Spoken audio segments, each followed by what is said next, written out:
చూస్తా ఉన్నారు. రేవంత్ రెడ్డి గారికి కాలం చెల్లింది. ఇక కింది నుండి మీది దాకా సోషల్ మీడియా కార్యకర్తల దగ్గర నుండి మన అధినాయకుడు కేసీఆర్ గారు, కేటీఆర్ గారు, హరీష్ రావు గారి వరకు కూడా, అట్లాగే నాలాంటి ఎమ్మెల్యేలందరినీ కూడా జైల్లో పెట్టాలి, తద్వారా కార్యకర్తల్ని బెదిరించాలి, భయాన్ని సృష్టించాలి, తద్వారా లాభం పొందాలనేటువంటి ప్రయత్నంలో భాగంగా మరి పైశాచిక ఆనందం కోసం ఒక 25 రోజులు నేను మరి బయట ఉండాల్సినటువంటి పరిస్థితి వచ్చింది. ఆ పైశాచిక ఆనందం పొందినారు, కానీ చివరికి గెలిచింది న్యాయమే గెలిచింది.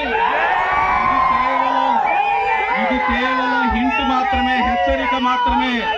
గులాబీ సైనికుల దండు గలుతుంది. రేపు 28, 29లో జరిగేటువంటి ఎన్నికల్లో డిపాజిట్లు కూడా కోల్పోవడం ఖాయం. తెలియజేస్తా ఉన్నా మిత్రులారా, ఎవరో అడ్డగోలి మహిళను తీసుకొచ్చి, కనీసం నేను ఎప్పుడు ఫోన్లో కూడా మాట్లాడినటువంటి మహిళను తీసుకొచ్చి నా పైన కేసు పెట్టించి కనీసం ఒక్క రోజన్నా జైల్లో ఉంచాలనేటువంటి ప్రయత్నం చేసిరు. కానీ వాళ్ళ వల్ల కాలే, నేను దొరకలే. ఇక బ్రహ్మదేవుడు దిగొస్తే తప్ప లేకపోతే నేను దొరకను. నన్ను తక్కువ అంచనా వేసిండు, దొరికితే జైల్లో పెట్టొచ్చు అని చెప్పేసి ఇక్కడ మన జిల్లా మంత్రులకి బీపీ రేజ్ అయిపోయి ఏం చేయాలి అర్థం కాక డిపార్ట్మెంట్ వాళ్ళ మీద కూడా పడ్డటువంటి సందర్భాలు ఉన్నాయి. నాకు ఎంక్వైరీ వచ్చింది, నాకు తెలిసింది విషయం అంతా కూడా. కాబట్టి మీరు ఏం ఆధారపడాల్సినటువంటి అవసరం లేదు. చెడపకురా చెడేవు. అందుకనే ఎవరినైతే చెడపాలని చెప్పేసి, అక్రమంగా కేసులు పెట్టాలని చెప్పేసి, భయాన్ని సృష్టించాలని చెప్పేసి చేస్తే రేగా కాంతారావు అనేటోడు భయపడతారా? మీరందరూ ఒక్కసారి ఆలోచించాలి. అందుకనే ఈ కేసు కంటే ముందు మావోయిస్టు పార్టీ కనుక బతికుంటే మావోయిస్టు కేసు పెట్టి బొక్కలేయాలని చెప్పేసి ప్రయత్నం చేసిరు. కానీ అది కాక ఇక చివరికి వచ్చేసరికి లంగపు కేసు పెట్టి జైలుకు పంపించాలి, నా వ్యక్తిత్వాన్ని చంపాలి, తద్వారా కాంగ్రెస్ పార్టీ బతికించుకోవాలి తప్ప లేకపోతే వాళ్ళకి అవకాశం లేదని చెప్పేసి ఇంత దౌర్భాగ్యానికి, దుర్మార్గానికి తెగబడ్డది కాంగ్రెస్ పార్టీ. ఇక మొత్తం విజయం మనదే అనుకుంటా తిరిగిరు. రేపు చెబుతా ఉన్నా, చివరికి 2018లో అత్యధిక మెజారిటీతోని డిపాజిట్ రానియకుండా కాంగ్రెస్ పార్టీని ఓడించకపోతే ఒక్కసారి మీరు అందరూ ఆలోచించండి. నా మీద నమ్మకం పెట్టుకోండి, 100కు 100%. మీరు అన్నట్టుగా ఎవరిని మీరు అడ్డుగోలుగా మాట్లాడద్దు, సోషల్ మీడియాలో అడ్డుగోలుగా పెట్టద్దు. కొద్దిగా సమయం మనం పాటించండి. న్యాయమూర్తులం కాదు మనం శిక్ష విధించడానికి, మన న్యాయమూర్తులం కాదు కాబట్టి కాలానికే వదిలేద్దాం. కాలం ఎవరిని తప్పించుకొని పోవడానికి అవకాశం లేదు. కాలానికి వదిలేద్దాం, తప్పకుండా శిక్ష పడుతుంది. ఏ ఒక్కరిని వదిలిపెట్టే అటువంటి ప్రసక్తే లేదు. దాని సంగతి ఏందో నేను చూసుకుంటా. మీరు తొందరపడొద్దు, దయచేసి తొందరపడొద్దు. ఇంకొక 2 సంవత్సరాలు మాత్రమే, 2 సంవత్సరాలు మీరు ఓపిక పట్టండి.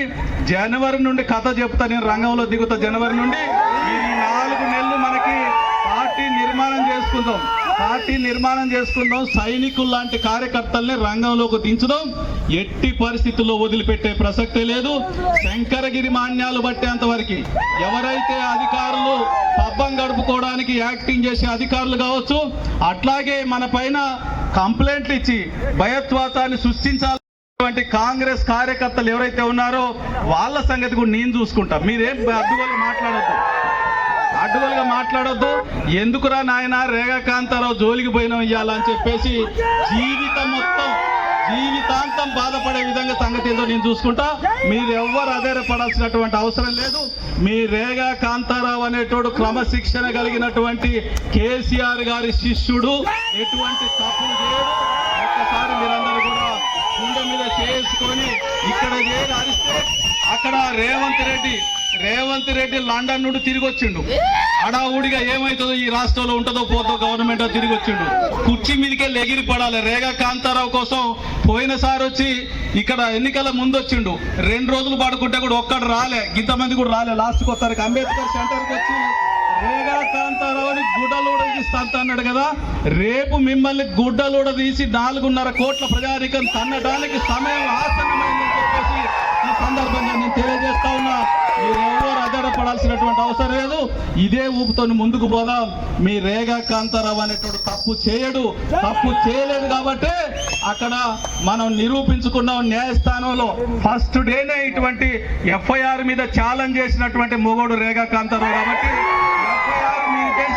ఎఫ్ఐఆర్ తప్పుడు ఎఫ్ఐఆర్ అని చెప్పేసి ఎఫ్ఐఆర్ నే కొట్టేసినటువంటి పరిస్థితి. ఇది చరిత్ర అని చెప్పేసి ఈ సందర్భంగా నేను తెలియజేస్తూ, మీరందరూ కూడా బండ్లు వేసుకొని ఇమీడియట్ గా అందరూ కూడా ముందుకు సాగాలి. ఇమీడియట్ గా అక్కడ పెద్ద ఎత్తున ర్యాలీ ఉంది. అక్కడ చాలా మంది వెయిట్ చేస్తా ఉన్నారు. వర్షం కూడా సహకరించింది, వరుణ దేవుడు కూడా సహకరించిండు. సమ్మక్క తల్లి వెంకటేశ్వర స్వామి ఆశీస్సులు మనకి మెండుగా ఉన్నాయి. కేసీఆర్ గారి ఆశీస్సులు మనకి మెండుగా ఉన్నాయి. జై తెలంగాణ, గట్టిగా రవాలి. జై తెలంగాణ. రేవంత్ రెడ్డి కుర్చీలకి వెళ్ళి ఎగిరి పడాలి, అట్లా అరవాలి. జై తెలంగాణ, జై తెలంగాణ.